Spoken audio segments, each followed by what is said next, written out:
Hello there everyone. Today I'm going to show you how to make this cherry blossom vines beaded Kumihimo bracelet. And this is what mine looks like.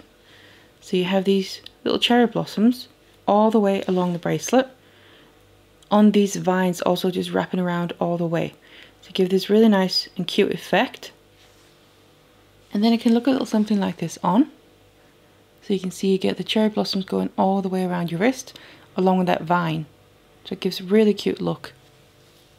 And as for the length of this bracelet, the braid itself is about 7 inches long, so from one end to the other, and using then the Kumihimo end to add a clasp, it's going to add a bit of length to it, and different clasps will add different lengths, so that depends on what clasp you choose to use for yours.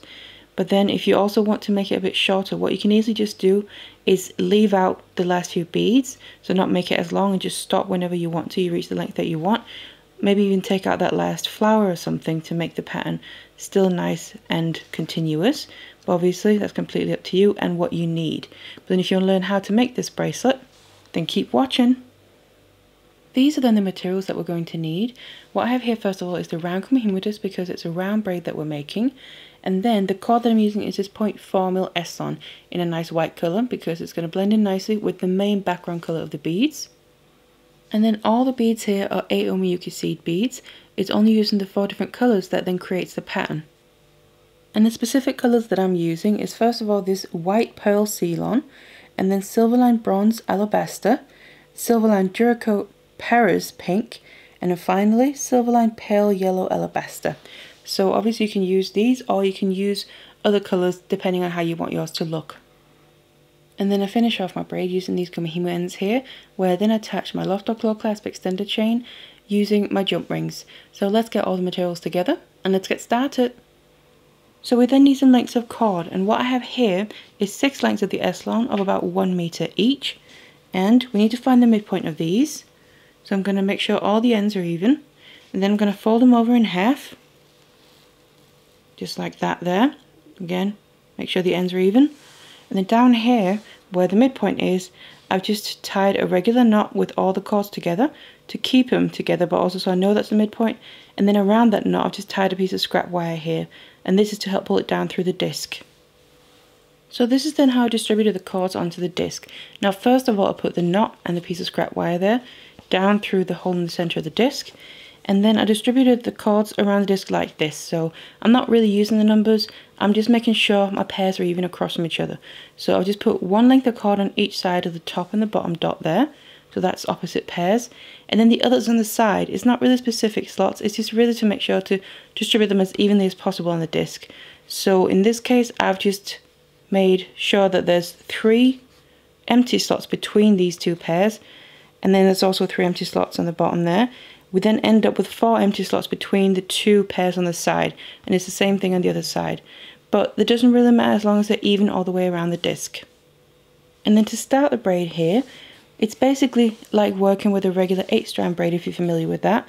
I'm going to take my top left one first, focusing on those 2 pairs first, and bring that down, stay on the left side of that pair. And then I'm going to take the right one from the bottom and bring that up and stay on the right side. Then I'm going to turn my disc to the next pair. So that's just the next pair that you run into. And I'm turning it in this direction here. So towards the next pair towards the right on the top side. And then bring that down. And then the right one on the bottom here goes up. And then again turn it to the next pair in the same direction. It's important to turn it in the same direction for this braid here. And then continue with the same movements otherwise.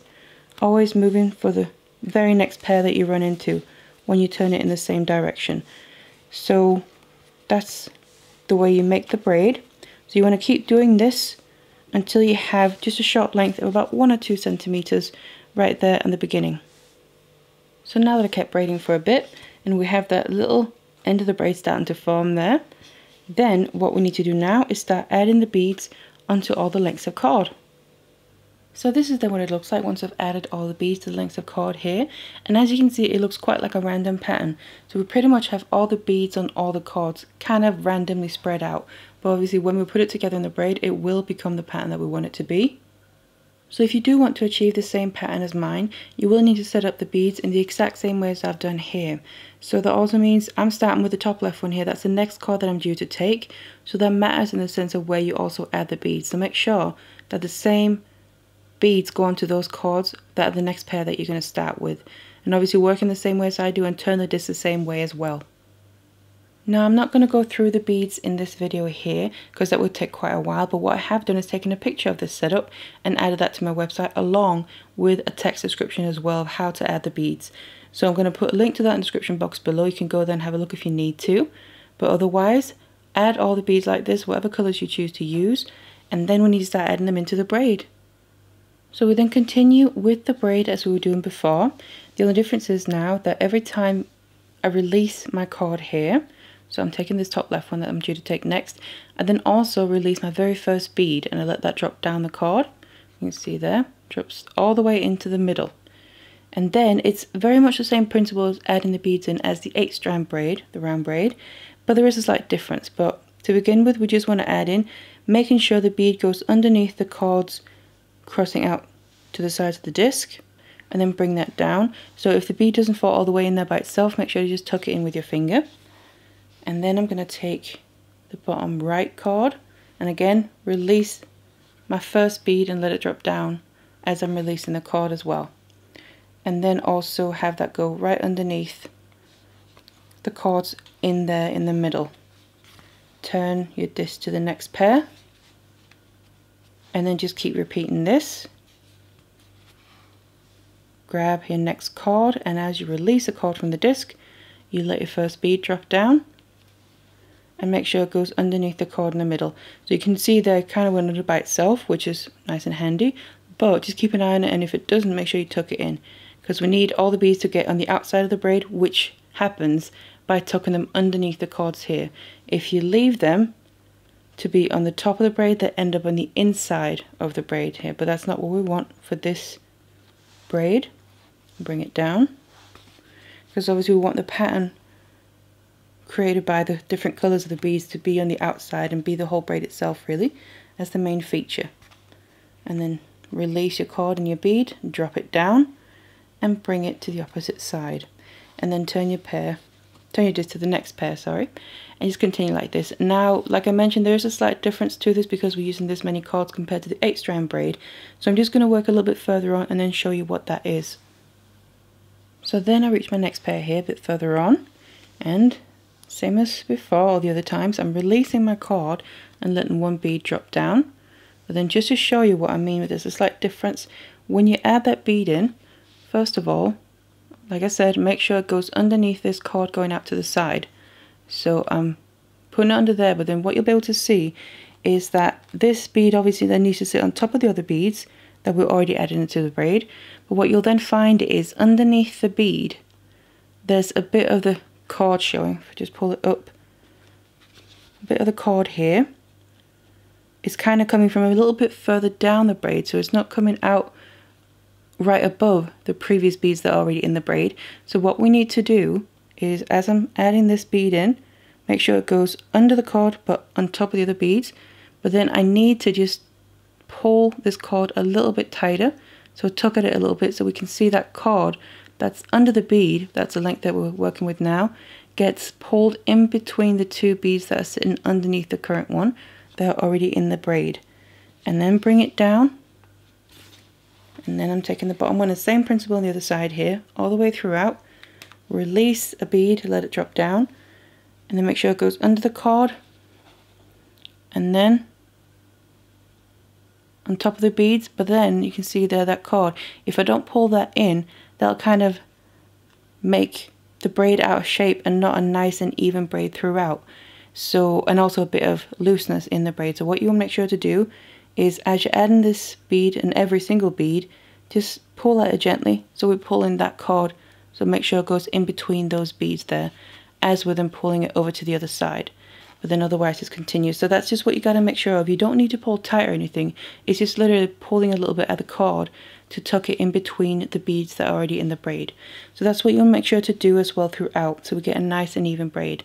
So keep working with this until you used up all the beads. So now I don't have any more beads left here. I used them all up in the braid. Then what I want to do is finish off the braid basically in the same way that we started it out. So we need to make that little length of braid with just the cord. So all we want to do is continue braiding, but obviously without adding in any beads. So just go back to how we braided it in the beginning. And again, just make sure right at the end here that the cord gets pulled in between the beads, so it doesn't stick out there either. But then you want to braid like this till you have about 1 to 2 centimeters. So then to get our braid off the disc here, what I just want to do is secure the end in place. So the very last pair that I used were these ones here. So I'm going to go to the next one that I was due to use. And then I want to take cords that are opposite each other on the disc. So I'm going to take these two, just like that, release them, and then I'm going to, over the middle here, tie a knot with the two, and then tighten that all the way down on the end of the braid, and then leave them out. Then I'm going to take the other cords from the same pair, and also tie a knot across the middle. So just like that. So I'm just doing this to secure the ends in place and the cords here, so I don't have to worry about it kind of coming undone while we're then going to finish it off. But then you want to move to the next pair. It doesn't really matter which way you go. Just going to take these ones first. Just make sure you keep the cords kind of to the side where they were coming from. Then I'm going to take cords opposite each other in that pair, tighten the knot, and then take cords from the same pair, the remaining ones, and again make a knot here. So we're basically right now just building knots on top of knots right on the end of the braid. And then the final pair I have left, so the last few cords, and you can see we're gradually also now getting it off the disc. Just tighten that. And then the last cords, release them and tighten them. We can really remove the disc now. So the last cords here, I'm just going to make my knot and tighten that down. But because this is my last cords that I'm using, just tighten up the last one before that. I just want to make a double knot basically. So I'm going to tighten it again, just because it's going to hold it more fast and without worrying about the knot itself coming undone. So that's the end secured in place. And then we have all of the cords here coming out from the end, and then we have the braid ready. So the braid looks like this, obviously with the beads that I've used for it to get this cherry blossom look to it. And really kind of nice and delicate feminine look as well. So that's what the braid looks like. So all that's left to do now is actually finish off the ends. On this end here I'm just going to remove the wire. And then on this end what I'm going to do is add glue to where all the ends of cord are coming out from, and then cut off the excess. And that way we'll have the ends ready to then use our Kumihimo ends to attach using glue, and then we have those loops where we can attach our findings to them. So do that, make sure the glue dries in the Kumihimo ends, and then once you've got all that done and attach your findings as well, then you'll have your finished bracelet. So both of my ends are then finished off, and I've attached my extended chain to one and then the clasp to the other one. So then it looks like this. So obviously it's ready to wear, and it's going to look really cute around the wrist with this cherry blossom vine effect of the pattern. Obviously that's just the colours really that I chose to use that kind of gave it that effect. So I really hope you enjoyed this tutorial, and thank you very much for watching.